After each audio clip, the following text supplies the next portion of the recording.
नमस्कार, मैं हूं राजेंद्र धमीजा। आपका स्वागत है मेरे चैनल सौभाग्यदीप पर। हम जो श्रृंखला चला रहे हैं ज्योतिष और उपाय, आज उसमें ज्योतिष सीखने और उपाय बताने की 5वीं कड़ी का जो विवरण दिया जा रहा है।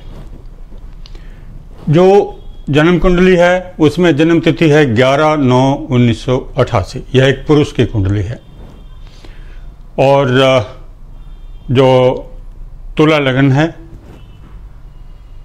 वृश्चिक राशि है दूसरे स्थान में, तीसरे स्थान में धनु राशि शनि ग्रह स्थित है, चौथे स्थान में मकर, पांचवें में कुंभ में राहु, छठे स्थान में मंगल है मीन राशि में, सातवें स्थान में मेष राशि, आठवें में गुरु है वृष राशि में, नौवें में मिथुन राशि, 10वें में शुक्र है कर्क राशि में, 11वें स्थान में सूर्य, चंद्रमा और केतु और 12वें स्थान में बुध है।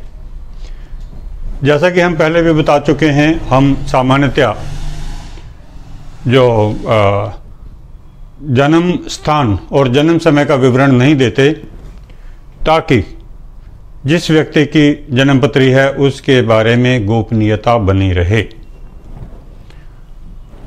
अब इसमें आपको डिग्री भी बता देता हूं ग्रहों की। लग्न है 7 डिग्री, सूर्य है 24 डिग्री 55 मिनट, चंद्रमा है 24 डिग्री 26 मिनट। ये बिल्कुल पास पास हैं, इसलिए इनके मिनट यानी कि ये राशि अंश कला विकला होता है या साइन डिग्री मिनट सेकंड वैसा जो रहता है, तो वो बिल्कुल एग्जैक्ट आपको पता हो, ताकि उसका विवरण देखने में आगे आपको आसानी हो। मंगल है 16 डिग्री, बुध है 21 डिग्री, गुरु है 12 डिग्री, शुक्र है 10 डिग्री, शनि है 2 डिग्री और राहु है 20 डिग्री। अब इस व्यक्ति की मैं आपको समस्या भी बता देता हूं। समस्या है कर्ज बहुत हो गया है और कोर्ट केस आदि चल रहे हैं। क्या कारण है और ऐसा क्यों है कि उसका व्यवसाय ठीक से नहीं चल रहा है? काम जो है, काम करने का उसका स्टाइल अलग है। देखते हैं कैसे हम इसको एक्सप्लेन कर सकते हैं अच्छे तरीके से। पहली बात, लग्नेश शुक्र 10वें स्थान में। जैसे कि पहले भी मैंने बताया है अपने जो पिछले पाठों में, जब लग्नेश 10वें स्थान में होता है तो व्यक्ति का सीधा जो सिस्टम है कि वह अपने काम में ध्यान देगा, इधर उधर ध्यान नहीं देगा, सीधा काम में। और जब तक काम खत्म नहीं होगा उसे चैन नहीं होगा। ऐसे व्यक्ति अक्सर अपना काम पूरा करते हैं, आज का काम कल पर छोड़कर नहीं आते। इसलिए ऐसे व्यक्ति को काम में परेशानी नहीं होनी चाहिए, परंतु जन्मपत्री में कुछ कारण और हैं जिनकी वजह से काम में परेशानी है। तीसरे स्थान में शनि है, जो कि चौथे और 5वें स्थान का स्वामी है धनु राशि में। धनु राशि में शनि खराब नहीं माना जाता, लेकिन ये चौथे स्थान से अपने 12वें स्थान में है, तो चौथे स्थान के लिए अशुभ है। और 5वें स्थान में देखते हैं हम तो राहु है, छठे स्थान में मंगल है जो सप्तम और दूसरे स्थान का स्वामी है। जो मंगल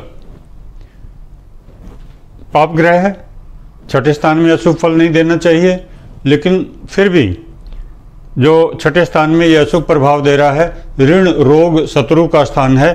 अगर जो यह शुभ प्रभाव दे रहा होता तो व्यक्ति को ना कोर्ट कचहरी में भागना पड़ता, ना ही ऋण लेना पड़ता। चलिए, तुला लगन में मंगल अकारक ग्रह होता है, अशुभ ग्रह होता है, इसलिए मंगल को बहुत लाभदायक स्थिति में नहीं कहा जा रहा है। फिर 8वें स्थान में गुरु है, जो कि तीसरे और छठे स्थान का स्वामी है। जो छठे स्थान का स्वामी 8वें में, ओके, कोई उससे परेशानी नहीं होनी चाहिए। यह योग अच्छा है, लेकिन और आगे जैसा हम देखते हैं, शुक्र का मैंने आपको एक्सप्लेन कर दिया। सूर्य और चंद्रमा और केतु ये है 11वें स्थान में। अब सारा मामला यहाँ आकर फंस जाता है। फंसता कैसे है? सूर्य और चंद्रमा की इसीलिए मैंने ठीक से डिग्री लिखी है। 24-55 सूर्य और 24-26 चंद्रमा, यानी कि यह बिल्कुल अमावस्या के नज़दीक है। अमावस्या का जो बिल्कुल एग्जैक्ट टाइम है उसके पास का जन्म है। अमावस्या का मतलब है जो अंधेरी रात, और यह लाभ स्थान में है। व्यक्ति को लाभ स्थान में अंधेरा रहेगा, यानी कि जब भी उसको लाभ मिलने की स्थिति होगी वह वहाँ पर नहीं होगा, उसे लाभ नहीं मिलेगा। यह आजीवन का योग है। इसलिए मैंने पहले भी बताया है, इसमें सबसे पहला उपाय जो व्यक्ति को करना चाहिए वह है अमावस्या का दान। इसके बारे में पूरा विवरण मैंने अमावस्या का दान शीर्षक के अंतर्गत YouTube पर पहले ही अपलोड किया है। या आप इसे यह समझ लें कि अमावस्या वाले दिन जो कम से कम 6 या 7 सामग्री का दान करना है, ब्राह्मण को देना है सवेरे के टाइम। आटा, चावल, चीनी, घी, नमक, फल और वस्त्र, और उसके बाद में दक्षिणा भी देनी है। इसका संकल्प कराना है।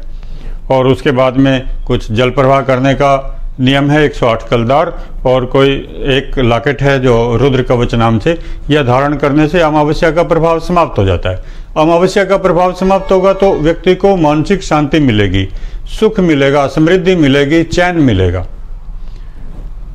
यहाँ पर देखें, चंद्रमा जो भाग्य का कारक है, मन का कारक है, और यहाँ पर कर्म का कारक है।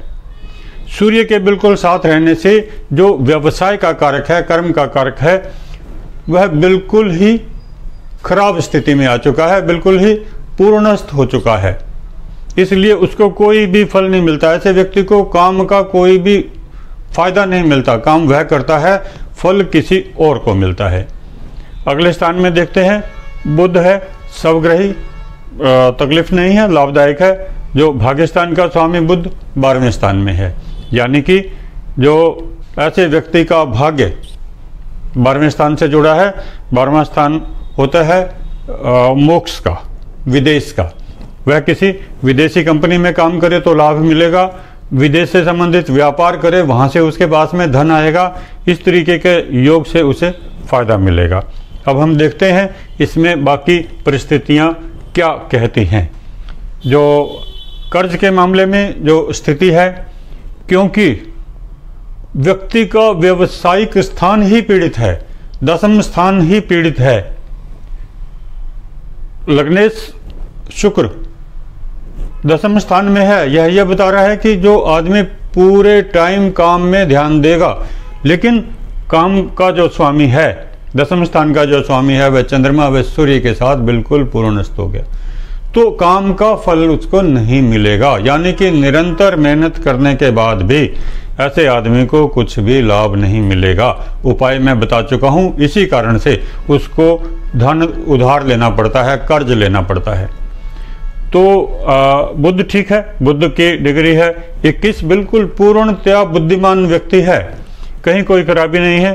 कोई जो ग्रह की और खराब स्थिति नहीं है। इसमें केवल मंगल वक्री हो सकता है और कोई ग्रह वक्री भी नहीं दिखाई दे रहा है। इसलिए कोई वैसा भी नहीं है कि 3-4 ग्रह वक्री हैं तो उसकी वजह से दुष्प्रभाव हो रहा है या कोई और मेजर परेशानी है। और इसके बाद में हम देखते हैं कि सूर्य और चंद्रमा दोनों पर राहु केतु का प्रभाव है। राहु केतु पाप ग्रह हैं। यह योग अशुभ माना जाता है क्योंकि सूर्य आत्मा का कारक है और चंद्रमा मन का कारक है। आत्मा भी व्यक्ति की परेशान हो गई, मन भी परेशान हो गया, यह ग्रहण दोष हो गया। ऐसे में जो रुद्र कवच के बजाय व्यक्ति को ग्रहण दोष नाशक विष्णु कवच धारण करना चाहिए ताकि उसे ग्रहण दोष का प्रभाव नहीं हो, उसे चंद्रमा का अच्छा प्रभाव मिले, उसे भगवान विष्णु की कृपा प्राप्त हो और वह हर काम में आगे बढ़ सके। ठीक बात। अब हम देखते हैं कि ऐसे आदमी को बार बार जो व्यवसाय में परेशानी होती है, इसका जो क्या उपाय है। अगर व्यक्ति गलत व्यवसाय अपना चुन लेता है, काम चुन लेता है, तो भी वह परेशान हो सकता है। यहाँ पर 10वें स्थान में है कर्क राशि और उसमें है शुक्र। यह योग बनता है एडमिनिस्ट्रेटिव सर्विस का, यानी कि मैनेजमेंट का। अगर व्यक्ति कोई ऐसा काम करता है जिसमें उसे मैनेजमेंट करना है, कोई काम चलाना है, कोई एजेंसी चलानी है, कोई ऐसा कार्यालय चलाना है जो दूसरों के लिए रोजगार पैदा करे, उसमें उसे तुरंत कामयाबी मिल सकती है। और शुक्र है कलात्मक ग्रह है, तो कोई कला से संबंधित ऐसा व्यक्ति व्यवसाय करता है या जो नौकरी ऐसी करता है जिसमें मैनेजमेंट है, एचआर की नौकरी होती है, एमबीए आदमी ऐसा व्यक्ति कर सकता है, बीबीए कर सकता है, उससे उसे पूरा लाभ मिलेगा। अगर वह अपने लिए जो लाभदायक फील्ड है उसमें चुनता है तो उसके लिए रोजगार के अधिक अवसर उपलब्ध होंगे। इसलिए उसे अपने व्यवसाय के चयन पर ज़्यादा ध्यान देना चाहिए। बुद्धिमान व्यक्ति है, कोई स्मरण शक्ति कमजोर नहीं है, कोई काम करने का तरीका गलत नहीं है, फिर भी उसे परेशानी होती है। और इसके अलावा वह कोर्ट केसेस में फंसा हुआ है और मंगल है 6ठे स्थान में, और यह तुला लगन के लिए अकारक ग्रह है। केंद्र स्थान है 7म, उसका स्वामी है, लेकिन तुला लगन में जो धनु राशि का स्वामी ग्रह गुरु अकारक होता है, मंगल अकारक होता है और सूर्य भी अकारक होता है और चंद्रमा भी अकारक होता है। इसलिए जो तुला लगन में जो कारक ग्रह हैं, जो लाभदायक ग्रह हैं, वह है शुक्र, बुध और शनि। बहुत से व्यक्ति पूछते हैं कि हमें जो मेरा तुला लगन है और मुझे कौन सा रत्न धारण करना चाहिए, तो उसका सीधा सा जवाब है कि जो कारक ग्रह हैं, लाभदायक ग्रह हैं, उनका अगर रत्न धारण करेंगे तो लाभ में वृद्धि होगी। शुक्र का रत्न हीरा, जो शनि का रत्न नीलम और बुध का रत्न पन्ना, इनमें से आप कोई भी रत्न धारण कर सकते हैं, निश्चित तौर पर आपको लाभ मिलेगा। अगर आप अकारक ग्रहों के रत्न धारण करेंगे, जैसे मंगल का मूंगा है और मंगल बैठा हुआ है 6ठे स्थान में, तो यह ऋण रोग शत्रु में वृद्धि करेगा, कोर्ट केस में भी वृद्धि करेगा। पुखराज बनेंगे 8वें स्थान में है, दुर्घटना दे सकता है, कोई भी और परेशानी दे सकता है, जो विस्तार में परेशानी दे सकता है। इसी तरीके से सूर्य का माणिक्य पहनेंगे। इस अमावस्या योग में माणिक्य बिल्कुल नहीं पहनना चाहिए। माणिक्य इसलिए नहीं पहनना चाहिए कि सूर्य पहले ही चंद्रमा को अस्त किए हुए है, तो चंद्रमा सूर्य बलि और बलि होगा तो चंद्रमा का प्रभाव विलुप्त होता जाएगा।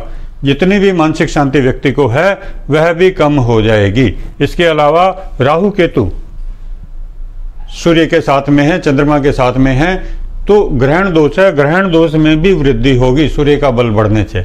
इसलिए माणिक्य नहीं धारण करना चाहिए। जो मोती धारण करने से ऐसे व्यक्ति को अक्सर परेशानी होती है, परंतु यदि उसके दोनों तरफ एक एक रत्न लगा दिया जाए, दूसरा तो उसके बल में वृद्धि होती है। ऐसा हमने प्रैक्टिकल देखा है। इसलिए जो कवच के रूप में तो धारण किया जा सकता है, परंतु यदि अंगूठी में सिंगल स्टोन इनमें से कोई भी धारण किया जाएगा, मूंगा, पुखराज, मोती और माणिक्य, तो हानि ही होगी, लाभ नहीं होगा। अब हम देखते हैं कोर्ट केस। कोर्ट केस में यहाँ पर मंगल है 6ठे स्थान में, तो अगर मंगल ग्रह की शांति की जाए तो ऐसे व्यक्ति को बहुत लाभ होगा। मंगल ग्रह के लिए मंगल ग्रह का मंत्र पाठ करें। जो मंत्र है ओम क्रांग क्रीं क्रों स भौमाय नमः, या तो रुद्राक्ष की माला के साथ में करें या लाल रंग के मूंगे की माला के साथ में करें। हर रोज एक माला मंत्र पाठ करें, शांति बनी रहेगी, आप बचे रहेंगे। निरंतर कोई भी आपको परेशानी इस तरीके की नहीं होगी। जो कोर्ट केस है उससे भी धीरे धीरे छुटकारा मिल जाएगा। तो यह आपके लिए लाभदायक स्थिति बनती है। अब देखते हैं, राहु में शनि की दशा चल रही है 28/12/2022 तक। शनि इस जन्मपत्री में कारक ग्रह है, लाभदायक ग्रह है, परंतु राहु और शनि की दशा को दुर्दशा माना जाता है। यानी कि यह जो दोनों ग्रह हैं, ये दोनों ग्रह मिलते हैं, दोनों जो नुकसानदायक ग्रह हैं, अशुभ फलदायक ग्रह हैं, तो ये व्यक्ति को नुकसान देते हैं। ऐसे में व्यक्ति को बहुत सावधान होने की जरूरत है। तो राहु में शनि की दशा में कुछ ना कुछ वैसा उपाय किया जाए जो व्यक्ति की परेशानी कम करे। सबसे पहले तो इसकी शांति के लिए आप यह देखें कि आपने अपने घर में कोई कबाड़ तो इकट्ठा करके नहीं रखा हुआ है, उसको हटा दें। राहु में शनि की दशा कबाड़ जिस घर में रखा होता है उसको बहुत परेशानी देती है।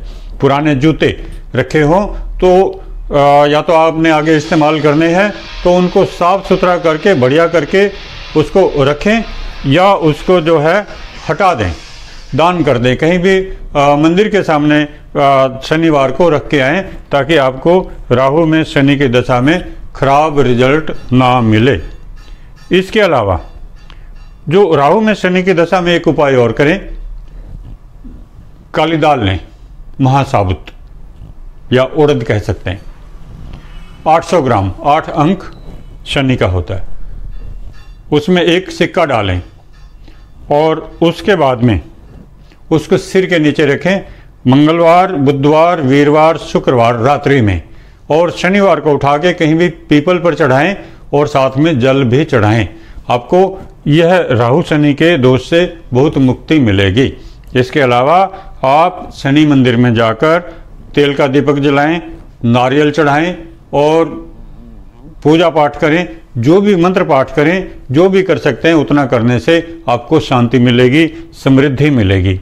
तो कुल मिलाकर स्थिति यह है कि जो कर्ज दोष का उपाय, व्यक्ति के लाभ में वृद्धि होगी तो जो सीधी सी बात है कर्ज समाप्त होगा। जब काम में खराबी है, पैसा नहीं है तो कर्ज लेना पड़ेगा। इसलिए अपने व्यवसाय को ठीक से चुनें, ठीक से चलाएं। अमावस्या का दान करने से व्यवसाय भी ठीक चलेगा, उसका उपाय करने से सारी स्थितियां बेहतर होती चली जाएंगी। तो आज के लिए बस इतना ही। और आपने अगर मेरे चैनल को सब्सक्राइब अभी तक नहीं किया है तो कर लें, ताकि आपको आगे भी इसी तरह की पूरी और अच्छी जानकारी मिलती रहे। धन्यवाद।